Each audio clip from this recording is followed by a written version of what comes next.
Hey there, welcome to LSAT Demon Daily. I'm Nathan Fox. I'm one of the co-founders of LSATdemon.com and our weekly podcast, Thinking LSAT. Ben Olson's not here today. Instead, I have a guest, Kristy Long. Kristy, how are you? I'm doing well, thank you. You're here to tell a bit of a success story, and you already have an outline how you want to do it. So why don't you just go ahead and launch right in?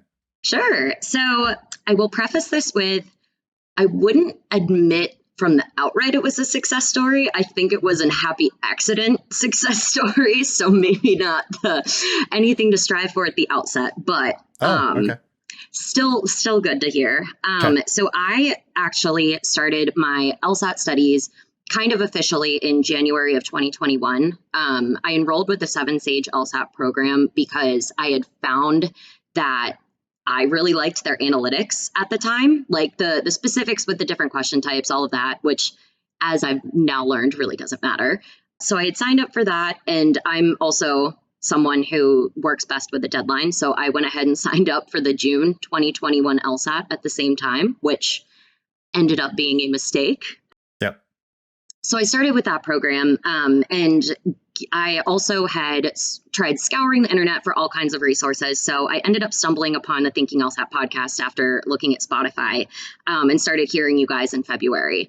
So after hearing some of the immediate mentalities of just, hey, start the test, stop worrying about it, just get into studying, I took a cold diagnostic and got a 155, which, nothing terrible, but I, of course, was not very impressed. So I immediately was very determined to try and improve that. So after doing that, throughout kind of the first half of 2021, I was very much haphazard with my studying. So it wasn't consistent. I didn't do my hour a day. I didn't always do reviews. I just kind of found when I had time with work and kind of worked around that, which is also why I was getting inconsistent results. So realizing in May of 21 that I would not be ready for the June test, I ended up pushing it to August at first, and then realizing that was still way too optimistic. So then I pushed it again until February of 22, which I ultimately did sit for. So I only had to push it twice. Okay. So at that point, around May or June, I realized I was not seeing the results that I had thought I would with 7-Sage. And after listening to you guys daily with the podcast, going all the way back into the archives, I signed up for the LSAT Demon Premium. So not the live yet, just the premium one. And I loved it. I was so engrossed with the analytics and the algorithms and basically making sure that you were working to your own level rather than trying to just see what the hardest one you could do was. So once I started switching to the Demon Premium in about October of 21, I was doing about 1 or 2 tests a week and, maybe a section or so a day. Okay. And that was when I started seeing my scores go up into the 160s, 170s. I broke 170 in December of 21. So really only 2 months of studying, like not 2 months, but the 2 proper months of studying, I got between a 165, 175 almost every test. And so I took the February test going into it with a positive mindset because I had been scoring consistently in the range of about, I think at that point, every test I had was either between a 172 and a 176. So I was like, great, we can take the test. Unfortunately, I sat down and immediately had complete test anxiety because I was not prepared for the virtual proctor environment and how that would end up taking a toll on my mental state during the exam. Like, I vividly remember staring at the first reading comp section I got from the February exam and just rereading lines over and over because I'm like, I can't grasp this. I'm too distracted by the person that's possibly watching me right now. Like, I don't want tech issues. My internet might go out. So I did not have the right mindset. So I didn't do as well as I would have liked on the February exam. So I ended up getting a 162, which is obviously very, very solid. But again, I knew I could do better. So I had also unfortunately missed the March registration deadline by about a day. So I immediately signed up for April. And at this point, I switched plans from the Demon Premium to Demon Live so that I could make sure that I was consistently doing the same amount of work. And so that was where doing regular classes helped. Okay. So Demon Premium has all of our resources except for the live classes. Premium has all the explanations, all the videos, all the questions, all the tests, all the analytics, the drilling, everything, the ask button, so you can get help that way. It has all that stuff, but it sounds like you went to live to get yourself a bit of commitment buy-in. The nudge. How does that work? How did you experience that? Yeah, so I ended up actually taking my Outlook calendar for work, and I blocked an hour every single day from noon to 1, and I just attended whatever class I could at that day, whether that was, reading comprehension or something with games or regardless. And it was really just to make sure that every single day I put my best hour forward towards the LSAT. Love that. And I think that it was also nice to have kind of a community of people available if I wanted to see like, hey, I'm sitting in this class and I don't really resonate with the explanation being given. Can I just ping someone and see if they can help? And every time that I had that encounter, it was one of my peers immediately came to my rescue, which was awesome. Yeah, it's just amazing because I was never able to do that in the live classroom. In the live classroom, I knew there were smart people there, but you can't have the star in the class helping other students while you're trying to say something. But on Zoom, it's all miraculously possible. It's amazing. I don't have to tell people to quiet down, please, because I'm trying to make a point. In fact, I do the exact opposite of that. Just encourage people to use that chat. I never would have imagined that would happen, but the public chat, and I'm sure there's private chat, tons of people helping each other in tons of ways on the Demon. That's fantastic. Yeah. Yeah, absolutely. So I was very, very thankful for the live option, and just doing that regularly and basically already having sat for one exam, I think kind of made the world of difference for my next sitting, because I went into it. I worked out in the morning, getting my heart rate up after realizing that helps with your brain power, making sure that good breakfast, everything like that. And also going in with the mindset of, okay, my camera's going to be on. Someone may be watching me at any point. And lo and behold, I ended up having technicality complications with the April LSAT, as I know that you've heard of all of the horror stories. My proctor ended up just disappearing, and I ended up having to wait between my last section for about an hour and a half for someone to come back online and like give me the password to go into the section. But at that point, I was already like, I've crushed the first 3 sections. This last one's logic games, which is my favorite. Nothing can go wrong except for maybe my blood sugar's a little low because I'm hungry. But other than that, it was just very nice already having the confidence to perform my best, even amid any type of uncertainties. Awesome. And it worked out? And it worked out. I scored a 174, which... Wow. Looking back, if anything, I may be a little nitpicky and try and get a couple extra points if I have time, but... We don't call that nitpicky. I'm about to teach a class called Get Greedy on the LSAT. I mean, I'm encouraging people. 174 is great. 174 is also not the 75th percentile at Yale. So there are a lot of people who are doing better. So... You shouldn't judge yourself. Rather, you should just say, well, okay, do I have practice test scores that are higher than that? Or do I think I could get practice test scores that are higher than that? And why not? If I do think, or if I look at my practice test record and I go, well, I've got 177s, 178s before, then I see no reason not to take it, because law schools are only going to care about your highest score, and a lower score just doesn't matter. It doesn't change your highest score. So I see lots of upside and no downside. That's true. That's where I'm still considering it. We'll see if I still have the mental interest in pushing back a few points after I finish all of the other application stuff. But deadline is tomorrow to sign up for the October test. Okay, that is great to know. So I won't miss it by a day.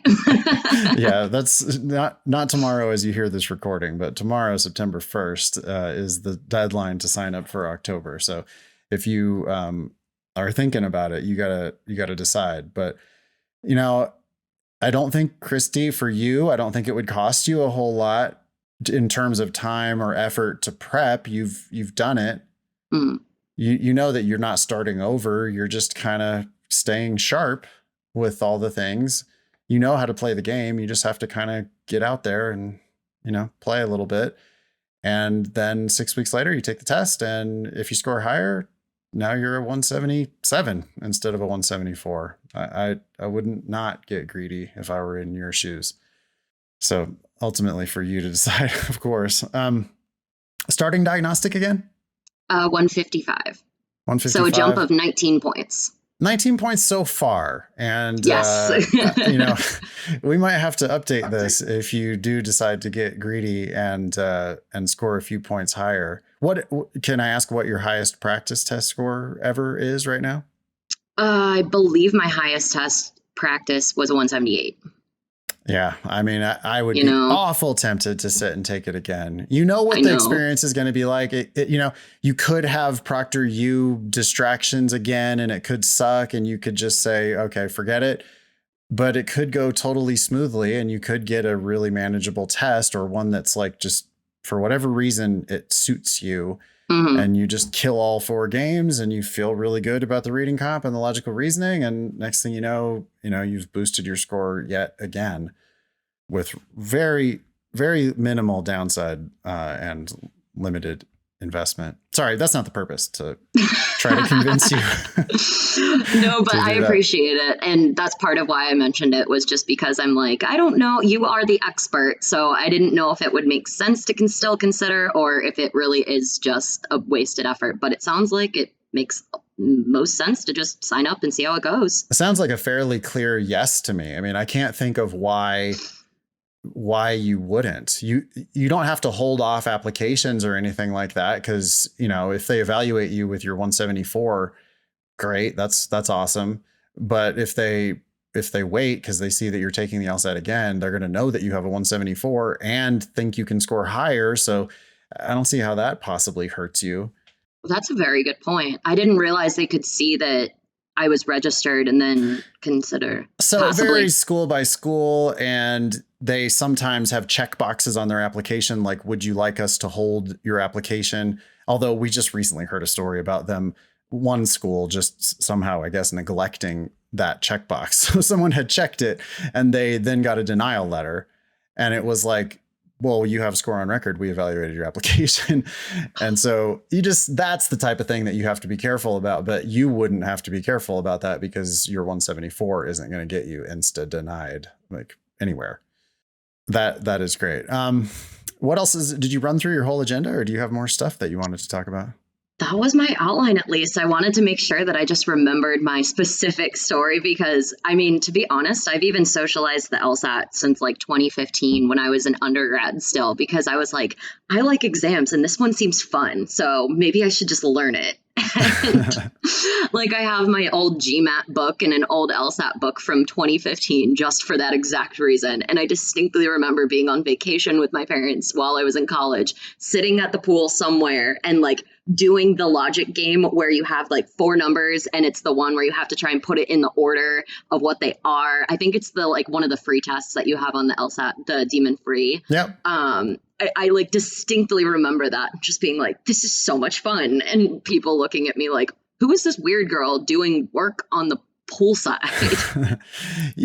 Yeah, but you were like a natural then for this test, because if you can treat it that way, if you can decide that it's a fun puzzle that you get to work on, and how much different is this from maybe I like Sudoku, or maybe I like Wordle, or maybe I like other whatever strategy games. And it really is just kind of a strategy game that you can learn and you can get really good at. And it's fun to be good at it. Yeah. Mm-hmm.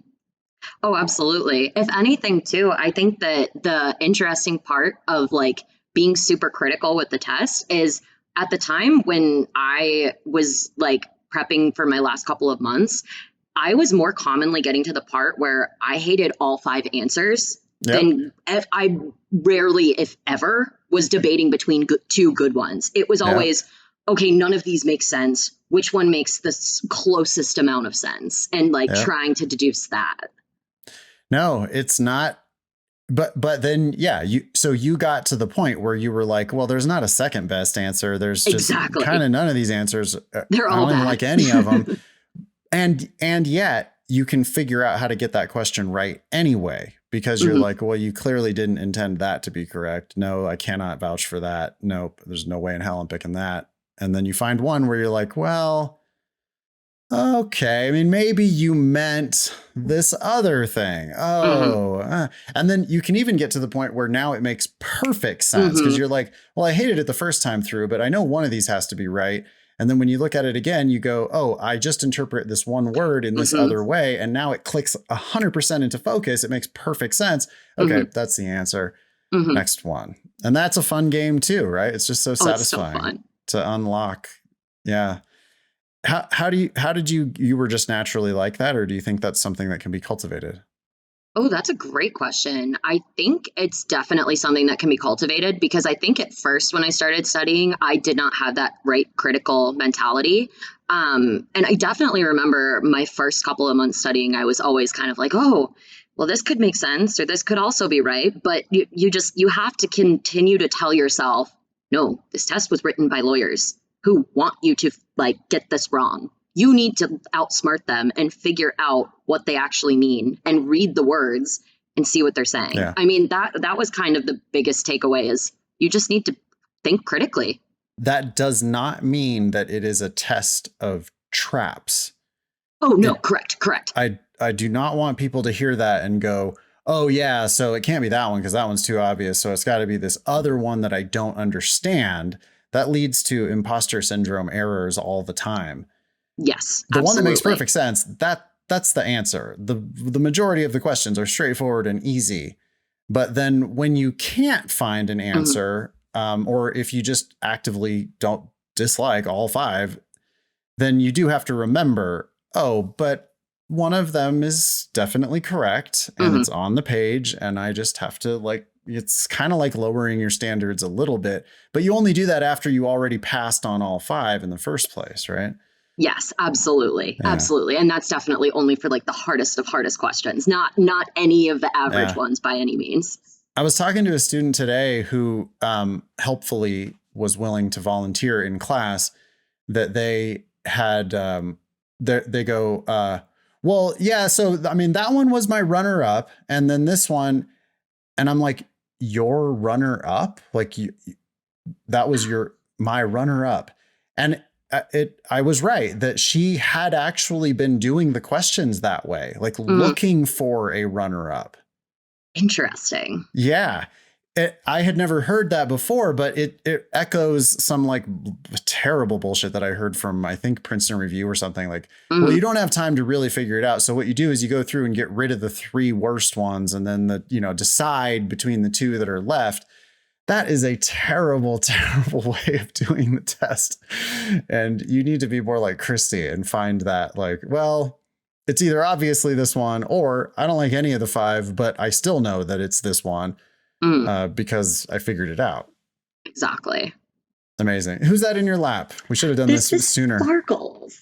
So Sparkles is my 6-month-old teacup Pomeranian, who I got as a present to myself the Saturday after I took my April LSAT because I knew I did well even before getting my score. And I've always wanted a puppy and she's great. How long have you had her? I've had her now for about 4 months. What is the puppy owning life like? Is it everything it's cracked up to be? It's a lot of responsibility. No, it's wonderful. If anything, it's great to have an excuse to get out of the house and get some more exercise in, get some steps. Universal excuse to bail on any party early as well. You can always just say, gotta go let the dog out. Exactly. It's the best excuse I should have learned years ago. Yeah. Well, congratulations on Sparkles, your LSAT dog. Congratulations on all of your improvement. Do you have any other tips that you would like to share for People who are trying to you made the 19-point leap, might get more than that. I think the biggest piece of advice I would have for anyone that's trying to navigate this journey is don't overthink your prep. So I went into it thinking I needed to learn contrapositives and all of the specific stupid jargon that helps LSAT teachers stay in business that aren't you guys. And I focused way too much on that rather than just getting to business and doing the test. And I think that is exactly what people just need to do. And it's hard because lawyer type personalities don't like being bad at things. So you don't want to see scores in the 150s, low 160s after you've put in effort, but you just have to, because that's the only way you can get better. Well, it's like practicing any sport. I mean, it's like shooting free throws. You're not going to read theory about shooting free throws. You're going to just go shoot damn free throws. And I'm not saying that the theory can't help, but you can't even understand the theory until you start shooting some free throws. And then maybe you could read up on various techniques or how high you're supposed to throw, optimal launch angles and the geometry of whatever. But really, you can't do that until you're actually doing the act. Reading about it in theory is never going to work. And the same would go for, riding a bike or playing golf or whatever. Like, you have to go out and bang range balls. Like, just, you're going to look gross. You're not good at golf. But there's no point in like trying to get good in your basement or something before you ever go to the driving range. You just go hit a bunch of shots and try to get better. So yeah, that's cool. That's a really useful tip. What else should people do? They should dive right in. They should start doing drilling probably, some individual sections, time sections at some point. Yes, all of the above. And also just making sure to stay sharp with your reading. I think that's also the biggest way that I felt complacent at times was, I've been reading my whole life. It's fine. But you haven't been reading the way that you need to be until you just continue to practice. Understanding which details to care about and which ones to ignore. Or gloss over more so. How do you do that? By understanding the main point. Just by understanding what you're reading, right? Yes. Like, yes, there are parts of the reading comprehension passage which they can't ask you a question on literally everything. There are parts that are meant to be just kind of like, well, here's a list of examples of those. And you do tune in to like, I don't have to memorize that list. Exactly. But the only way to know what stuff is important and what stuff is not important is by understanding all of it. And then with some of it, you just kind of go, that's that box of stuff over there. Here's how it relates to the main point. But I don't necessarily need to know all that detail. Exactly. I think that's critical. Kristy, thank you very much for coming on the show. Where you're applying this cycle? I am, yes. So working on stuff for that, getting my personal statement edited by Leslie, who is amazing. Highly recommend her.